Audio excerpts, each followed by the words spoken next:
ചേച്ചി, അപ്പോൾ എൻ്റെ കസിൻ്റെ മാരേജ് ആണ്. എൻ്റെ ഫേസ് കുറച്ച് ഡള്ളായിട്ടാണ് ഇരിക്കുന്നത്. എന്തെങ്കിലും ചെയ്ത് സെറ്റാക്കാൻ പറ്റുമോ? മുഖത്തിനൊരു ഡൾനെസ് ആയി കഴിഞ്ഞാൽ നമുക്ക് എല്ലാവർക്കും ഒരു കോൺഫിഡൻസ് കുറവുണ്ടാവും. എനിക്കും അതുണ്ട്. അതൊന്നും മാറ്റാനായിട്ടായിരുന്നു ഞാൻ പോയത്. പക്ഷേ എൻ്റെ മുഖത്തിനിണങ്ങുന്ന ലെവലെല്ലാം സെറ്റ് ചെയ്ത് തന്നു. ഒരു ലെൻസ് കൂടി വെക്കണമെന്ന് പറഞ്ഞപ്പോൾ അതും സാധിച്ചു തന്നു. എൻ്റെ ഫൗണ്ടേഷനൊക്കെ എൻ്റെ മുഖത്തിനിണങ്ങുന്ന പോലെ, ഹെയറൊക്കെ എനിക്ക് അടിപൊളിയായിട്ട് സെറ്റ് ചെയ്ത് തന്നു. എല്ലാം അടിപൊളിയായി. എനിക്ക് ഭയങ്കര ഡള്ളായിരുന്നു സത്യം പറഞ്ഞാൽ. ഞാൻ വന്ന് കയറിയപ്പോൾ എൻ്റെ കസിൻ്റെ മാരേജ് ആണെന്ന് എന്താവും എന്നൊക്കെ വിചാരിച്ചു. പക്ഷേ ഫൈനലി എനിക്ക് ഭയങ്കര ഇഷ്ടപ്പെട്ടു. ഞാൻ മേക്കപ്പ് ചെയ്ത് ഞാൻ വന്ന ആളായിട്ട് എല്ലാം പോണത്.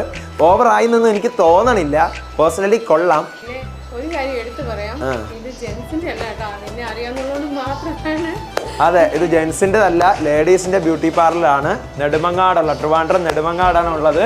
Revathi beauty parlour make over studio. അപ്പോൾ താല്പര്യമുള്ളവർക്ക് ഞാൻ ഈ വീഡിയോയുടെ താഴെ ഡിസ്ക്രിപ്ഷനിൽ ലിങ്ക് കൊടുത്തേക്കാം. മസ്റ്റായിട്ട് വിസിറ്റ് ചെയ്യുക.